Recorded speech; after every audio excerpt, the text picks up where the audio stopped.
How do New York Times journalists use technology in their jobs and in their personal lives?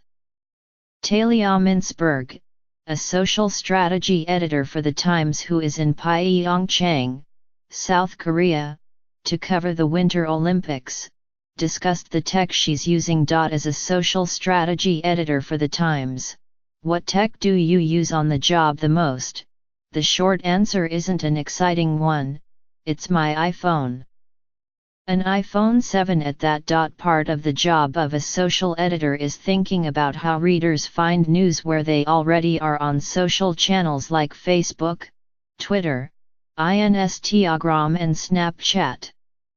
So I try to consume news like we know many of our readers do, from their phones. When I'm in charge of what goes out on our social channels, I use a MacBook and one extra monitor, nothing too fancy. The key is having a handful of listening tools at the ready. That means I'm one of those people who have an obnoxious amount of tabs up at once. CrowdTangle, a social media analytics tool, Chartbeat, TweetDeck, Facebook. I could go on. I also listen to a good amount of music that can help me zone in on my work. So I'm a frequent user of Spotify and live performances I have favorited on YouTube. How much social media do you consume for work? What forms of it do you consume the most? And how do you handle the deluge? As most social media editors can attest, the job demands consuming a lot of media in all forms. Day to day, Twitter takes up most of my time and energy. I also dedicate a good amount of my attention to Facebook, Reddit, and Instagram at the office. I'm very much still working on how I handle the deluge. Some days it feels like I'm always taking in information, from the moment I wake up and start listening to NPR. Creating methods to narrow down the need to know helps me cut out some of the noise. That could be a zooming in on sources pertinent to a story I'm working on or top news. Either way, creating lists and advanced searches on Twitter is invaluable. I also follow specific subreddits, track trending terms, and use Google Alerts.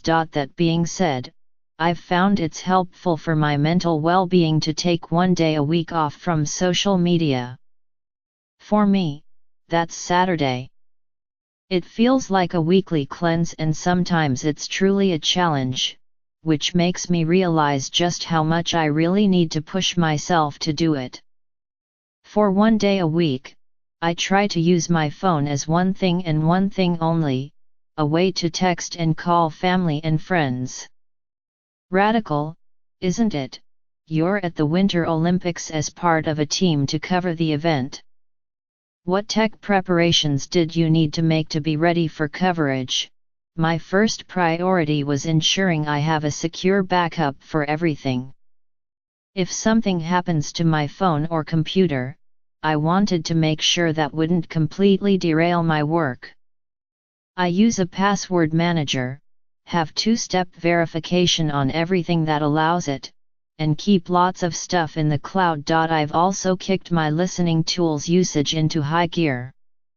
That means a wealth of new lists, alerts and threads I'm watching that are Olympics and sports specific. Do you have to keep any tech gear warm in the chilly temperatures in Pyeongchang? And how do you plan to do so? Yes. As many have experienced, phones can die quickly in the cold. Since temperatures have been hovering between 0 and 30 degrees Fahrenheit, I thought about creative ways to keep my gear warm and charged. I ordered dozens and dozens of hand warmers that I plan on also using as phone warmers.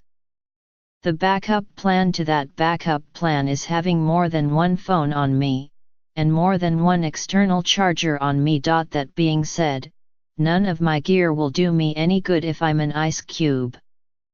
So I thought about keeping myself warm too. Smart wool socks are my Olympic fashion staple. What is our social media strategy set to be at the Winter Olympics? I'll tell you about the tool I'm most excited about, a new messaging system with one of our sports editors, Sam Manchester. Sam will be sending messages from the Olympics to readers within the New York Times app. There are a handful of exciting things you'll see on the messaging app. But perhaps most exciting is the fact that you will actually be able to talk to Sam, who is a real-life human and not a bot. He's going to be your man on the ground who will take you behind the scenes of the games in all their excitement and quirkiness. Outside of work, what tech product are you in love with using in your daily life right now? MoviePass, which provides a subscription plan so members get movie tickets at a cheaper price. I wasn't a big moviegoer and this has completely transformed my habits overnight. What could be better about it? The most frustrating feature is that you have to be within 100 yards of a theater to reserve tickets. I wish you could reserve tickets in advance without being there. I don't see a reason against it, especially if there was a penalty for not showing up at the movie after reserving tickets to dissuade no-shows, a la ClassPass. What do you do to get away from social media? I get moving. I've been an avid runner since I was a little kid, and there's nothing that makes me happier than a good long run. I'm hoping to get in some runs in the very early mornings in Pyeongchang, Smart Wool included.